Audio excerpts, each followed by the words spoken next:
Shalom, shalom wa ahaba, mishpaka, shalom wa ahaba. Peace and love, family, peace and love. I want to say shalom to the whole house of Israel, all 12 tribes scattered throughout the four corners of the earth, to wherever we've been driven to the lands of our captivity. I would also like to say shalom to the sojourners, the Gentiles, and the foreigners, and all those who give thanks, honor, and praises to the Elohim, or God of the Bible, and his only begotten Son, Yahushua HaMashiach, to whom many of you refer to as Christ. Hallelujah. Mr. Picard, today I want to touch bases again on that situation going on down there in Florida, dealing with the recent release of Karmelo Anthony in relation to the untimely death of Austin Metcalf. And the reason why I say untimely death is because regardless of what was going on between those two or three young men that were involved in that situation, it should have been settled with a scuffle. You understand that regardless of what was going on, it should have been settled with a scuffle. Should nobody had to die over petty differences. The same thing I would tell two brothers out here in the street, you know what I mean, when it comes to us killing ourselves, you know what I'm saying? Young men that look like Karmelo Anthony take the lives of other young men that look like Karmelo Anthony, and take the lives of someone's son and someone's father and someone's nephew and someone's loved one. This happens every day in our community, and I really would love to see our people have the same passion for these situations that they have for Karmelo Anthony when it came to us dying in the street. But I digress on that. Let's get back to this particular situation and how it has the potential to become a potential quagmire. You know what I mean? It could become very explosive. It could erupt within this country if things don't go a certain way, or things go a certain way where the bulk of the population, the so-called white population, disagrees with what happens. And this is the perfect opportunity for the powers that should not be to bait in so-called white America into having their George Floyd moment. You know what I mean? Their St. Floyd moment. You understand that, Mr. Picard? Because these people would take any kind of chaos. You know what I'm saying? Male against female, black against white, citizen against immigrant. It don't matter. They just need chaos, because out of the chaos will come their new order. You understand that, Mr. Picard? And this looks like the perfect opportunity. These people think in a way where they say, let no good crisis go to waste. You understand that there's straight up wickedness at the top, just like Ephesians 6:12 tells us, we wrestle not against flesh and blood, but against principalities. These people are wicked at the root of it, and they want everybody at each other's throat, Mr. Picard.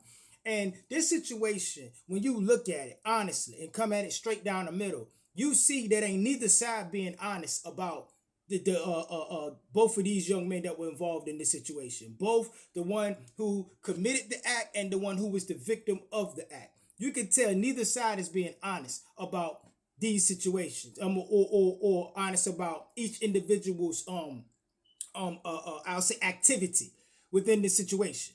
You understand that? It's like everybody has their own biases, and that's why I say this thing could erupt. You know what I mean? This could be the case that the Most High used to break the back of America for real. You understand that? If people don't see through how this case is going to be manipulated by the media in order to get everybody at each other's throat. Because see, the reason why I got what I got in the title, Mr. Picard, is because when it comes to our side of things, when it comes to so-called black folks, you understand that we know what the I wish a nigga would attitude is. You see what I'm saying? I wish a ninja would attitude. So I'm going to say it like that so that YouTube ain't got no reason, to strike this down, for me speaking to y'all a certain kind of way. So I wish a ninja would. You know what I'm saying? We know what that attitude is, Mr. Picard. You see what I'm saying? And nothing about this case tells me that these two young men, or these two schools, or these two groups of individuals do not know each other. And there was nothing previously going on with this. Because see, for those of you who are not privy to our culture and know what the I wish a ninja would attitude is. You see what I'm saying? Excuse me if my language slips, because I have to get into a element of my mind to express myself so that people understand exactly what we mean by I wish a ninja would attitude. You see what I'm saying? The I wish a ninja would attitude is when so-called black folks walk into a situation where they know don't nobody around them like them. You know what I'm saying? And they know that these people got a problem with them, but they want to be at that same place too. So when they go there, they go purposely and they go and stand within the midst of these people and they say, I wish a ninja would. You see what I'm saying? You know, they say, hey man, you going to a such and such and such party? Yeah, I'm going. You know what I'm saying? Yeah, I'm going. Man, but you know such and such gonna be there, you know what I mean? They don't really like you. I don't care. I go up in that joint and stand right next to them ninjas. You know what I'm saying? And I wish a ninja would put his hands on me. See what happened. See what I'm saying? So it makes no sense to me when you tell me that this young fella Carmelo Anthony don't know, or Austin Metcalf, his twin brother, don't know him, and that don't know nobody, because it seems to me from the outside looking in that he was in there with the I wish a ninja would attitude. You see what I'm saying, Mr. Picard? And if there was nothing there beforehand, why did these guys feel to be so passionate about getting him out of their section?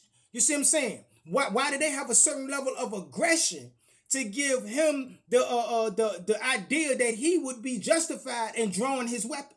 And why was he over there with a weapon in his bag at a school event with the I wish a ninja would attitude?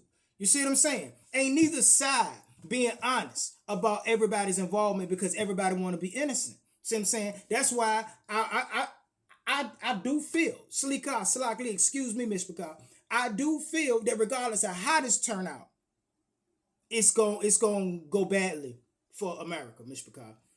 You know what I mean? One way or the other. I just don't see it, because this looks like something that is going to be a judgment experience when it comes to these divided states of wickedness, because neither side is going to accept the result. And we know that the people at the tip of the top, they want everybody out in the streets anyway. This is the perfect opportunity for them to get people out in the street at each other's throats. See what I'm saying, Mr. Picard? Because more than likely, Austin Metcalf and his twin brothers had some stuff with them. See what I'm saying? And their parents know what kind of stuff they had with them, because they raised them young men. You see what I'm saying? When people being honest about what's going on, so-called white folks know how they deal with it and talk, and the issues that they have with so-called black folks when they are behind closed doors. You see what I'm saying? Everybody know each other family, just like black folks know how some of our people are when it comes to so-called white folks when it is behind closed doors. You know what I mean? At the end of the day, we have yet really learned how to live with each other in love and in harmony, because America ain't never really dealt with slavery. You see what I'm saying, Mr. Picard? And that's what's going on. In this case, it's going to expose the hypocrisy in both sides. See what I'm saying? So-called white folks gonna wanna say Austin Metcalf was purely innocent, and I do agree with them with saying that he didn't deserve to die. See what I'm saying? And then the black side is gonna say that Carmelo Anthony was purely innocent. He was defending himself because these two big burly so-called white boys was about to jump him or do whatever they was doing to him, and he had to defend himself. That's what they're gonna want to believe. That's what they're gonna want to say. See what I'm saying? But at the end of the day, when it come down to it, regardless of what the situation was, shouldn't nobody died out there. It should have just been a scuffle. And that's my issue with it. Just like the issue I got with these brothers out here killing each other every day over foolishness. See what I'm saying?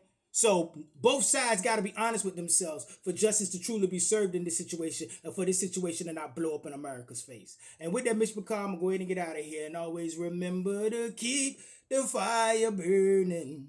A little more oil in my lungs. Hallelujah, Mr. McCall. Keep your eyes open. Stay prepared so that you don't have to get prepared. And remember that your redemption is near.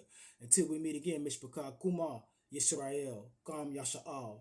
Rise, Israel, Shalom, Shalom, Salam, Mishpaka, Hallelujah.